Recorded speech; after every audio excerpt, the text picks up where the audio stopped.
আসসালামু আলাইকুম। আশা করি আমরা সবাই ভালো আছি।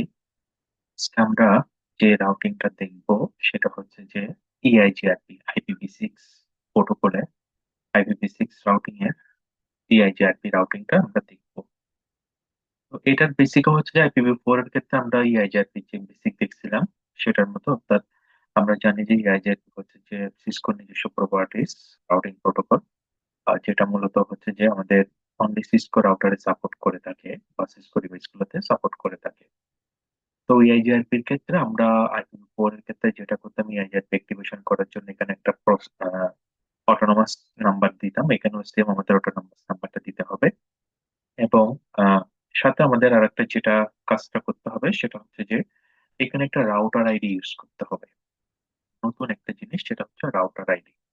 এই রাউটার আইডিটা কি জিনিস, আমরা যদি একটু অনলাইনে দিয়ে যদি আপনারা যদি একটু সার্চ করেন যে হোয়াট ইজ রাউটার আইডি বা রাউটার আইডি ইন ইআইজিআরপি, যদি একটু সার্চ করেন রাউটার আইডি ইআইজিআরপি, তাহলে আহ, এই ইআইজিআরপিটা হচ্ছে যে একটা রাউটারের ইউনিক আইডি, বা যেটাকে রাউটার আইডি বলে থাকি, যেটা হচ্ছে যে আমাদের আইপি অ্যাড্রেস এর মতোই সিমিলার 32 বিটের একটা আমাদের হচ্ছে যে আইডি, যেটা হচ্ছে যে মূলত আমাদের ইউজ করা হয় রাউটারের মধ্যে রিডিস্ট্রিবিউশনের যদি কোনো লুপ থাকে, অর্থাৎ আমাদের যদি রাউটারে যদি কোনো লুপিং প্রসেস ক্রিয়েট হয় এটাকে অমিট করার জন্য, অথবা অথবা একে প্রিভেন্ট করার জন্য। তো এটা অনেকটা IPv4 এর মতো একটা আইপি, যেটা হচ্ছে যে যেহেতু 32 বিটের অ্যাড্রেস, অর্থাৎ লেখার প্রসেসটা হচ্ছে অনেকটা IPv4 এর মতো। অর্থাৎ আমরা যখন একটু পরে লিখবো তখন আপনারা এটা দেখবেন। তাহলে আমাদের যে টপোলজিটা আছে, সেই টপোলজিতে আমাদের ইন্টারফেসের আইপি গুলোকে কনফিগার করা আছে। এখন জাস্ট আমরা রাউটিংটা ইমপ্লিমেন্টেশন করব।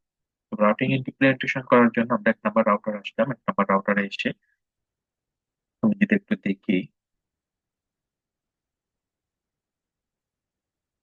আমি এখানে লিখলাম enable show IPv6 route. IPv6 route দিয়ে দেখতেছি এখানে যেগুলো আমার ডাইরেক্টলি কানেক্টেড আছে সেগুলাই আছে। কনফিগার টার্মিনাল, কনফিগার টার্মিনাল করলাম। এখন এখানে লিখবো IPv6 রাউটার, IPv6 রাউটার। যদি আমি কোশ্চেন মার্ক দিই তাহলে আমরা রিড করছিলাম এর আগে ইআইজিআরপি দিব এখানে IPv6 রাউটার ইআইজিআরপি। যদি কোশ্চেন মার্ক দিই তাহলে এই যে দেখেন আমাদের অটোনমাস নাম্বারটা, অটোনমাস সিস্টেম নাম্বার বা অ্যাস নাম্বার, যেটা আমরা IPv4 এর ক্ষেত্রে যেটা করতাম রাউটার ইআইজিআরপি তে যে নাম্বারটা দিতাম। তাহলে এখানেও সেম আমি এখানে একটা নাম্বার ইউজ করতে হবে। তো আমি নাম্বারটা দিলাম হচ্ছে মনে করেন 100। এবং এরপরে ইআইজিআরপি রাউটার আইডি, ইআইজিআরপি দিয়ে ইআইজিআরপি space router ID, router ID দিয়ে যেহেতু একটু আগে আমি আপনাদেরকে দেখাইছি রাউটার আইডিটা হচ্ছে 32 বিটের একটা ইউনিক অ্যাড্রেস, যেটা লেখাটা অনেকটা হচ্ছে IPv4 এর মতো। অর্থাৎ আপনি চাইলে এখানে IPv4 এর মতো যে কোনো একটা অ্যাড্রেস লিখতে পারেন, তবে খেয়াল রাখবেন এক রাউটারে যে আইডিটা ইউজ করবেন সেম আইডিটা পরবর্তী রাউটারে ইউজ করা যাবে না, আপনি যে কোনো একটা চেঞ্জ আনতে হবে। তো আমি যদি মনে করেন এটাতে দিলাম মনে করেন 1.1.1.1, অর্থাৎ আমি এখানে একটা আইডি ইউজ করলাম এবং এখানে লিখতে হবে no shutdown, no shutdown, no shutdown দিয়ে এক্সিট করব। তাহলে আমি যদি একটু রিক্যাপ করি, আমাদের IPv6 এর ইআইজিআরপি অ্যাক্টিভেশন করার জন্য আমার প্রথম কমান্ড হচ্ছে যে IPv6 রাউটার ইআইজিআরপি দিয়ে অ্যাক্টিভেশন করা। এরপরে ইআইজিআরপি রাউটার আইডি দিয়ে একটা রাউটার আইডি ইউজ করা, যে আইডিটা হচ্ছে 32 বিটের একটা অ্যাড্রেস, যেটা লিখতে অনেকটা হচ্ছে IPv4 এর অ্যাড্রেসের মতো। এবং এই অ্যাড্রেসটা এক রাউটারে যখন আমি যেমন এখানে 1.1.1, যেহেতু এই রাউটার ইউজ করে ফেলছি এই আইডিটা অন্য কোনো রাউটার আমরা ইউজ করতে পারবো না। এবং নো শাটডাউন দিয়ে এটাকে অ্যাক্টিভেশন করে নিব এবং এখান থেকে এক্সিট করবো। দেন এরপরে আমাদের রেসপেক্টিভ ইন্টারফেস গুলাতে আমাকে কি করতে হবে, যেতে হবে, অর্থাৎ interface, interface first, first ethernet, interface first ethernet 0/0। এবং এখানে যে কমান্ডটা দিতে হবে সেটা হচ্ছে IPv6 EIGRP, IPv6 EIGRP, যেটা হচ্ছে আমার অটোনমাস নাম্বার নিয়েছিলাম 100 এনাবেল। IPv6 EIGRP 100 enable. আচ্ছা, একটু মনে হয় আমার হয়ে গেল।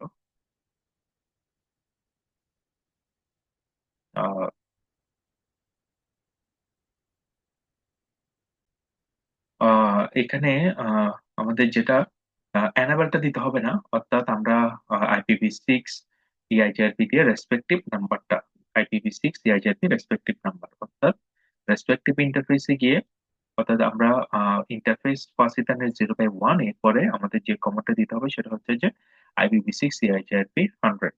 এক্সিট করলাম এখান থেকে এবং রেসপেক্টিভ আরেকটা ইন্টারফেসে গেলাম 1, তো এখানে সেম কমান্ডটা দিলাম IPv6 EIGRP 100। এক্সিট করলাম, এক্সিট করলাম। এক্সিট করার পর আমি যদি এখন শো IPv6 রাউট দিয়ে চেক করি, তাহলে আমার এখানে এখানে আপডেট হয় নাই, কারণ আমি এখনো বাকি রাউটার গুলোতে আপডেট করিনি, অর্থাৎ রাউটিং করিনি। একইভাবে আমি আহ 2 নম্বর রাউটারে আসলাম, এখানেও সেম একই প্রসেস আমি ফলো করবো। এনাবেল, এনাবেল, এখানে যদি আমি শো IPv6 রাউট দিয়ে চেক করি, তাহলে যেগুলো আমার সাথে ডাইরেক্টলি কানেক্টেড আছে ওগুলোকেই দেখাচ্ছে। Configure terminal, configure terminal, configure terminal দিয়ে এখন আমাকে যেটা IPv6 রাউটার EIGRP 100 এবং EIGRP রাউটার আইডি, রাউটার, ওখানে আমি 1.1.1 ইউজ করছিলাম, আমি এখানে চাইলে 1.1.1.2 ইউজ করতে পারি, বা এভাবে আমাকে একটা ডিজিট চেঞ্জ করে দিয়ে দিতে হবে। আমি এখানে ইউজ করতেছি 2.2.2 এবং নো শাটডাউন। এক্সিট করলাম, রেসপেক্টিভ ইন্টারফেসে গেলাম। ইন্টারফেস বাস ইথারনেট, বাস ইথারনেট, বাস ইথারনেট, বাস ইথারনেট 0/0 IPv6 EIGRP 100।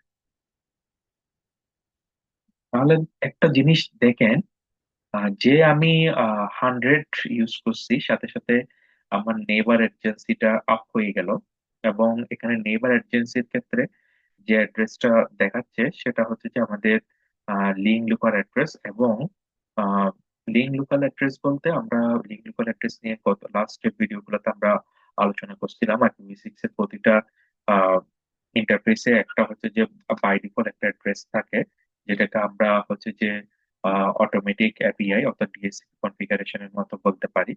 তো এই টাইপের, অর্থাৎ F800 সিরিজের একটা আইপি থাকে, আইপির মাধ্যমে সে চিনে নিছে। ওকে, আর একটা ইন্টারফেসে গেলাম, সেম, এখানেও সেম। এক্সিট করলাম এবং আমাদের যেটা ইন্টারফেস ইথারনেটের ছিল সেটাতে গেলাম। ইথারনেট, ইথারনেট 0/0 এবং এখানেও সেম।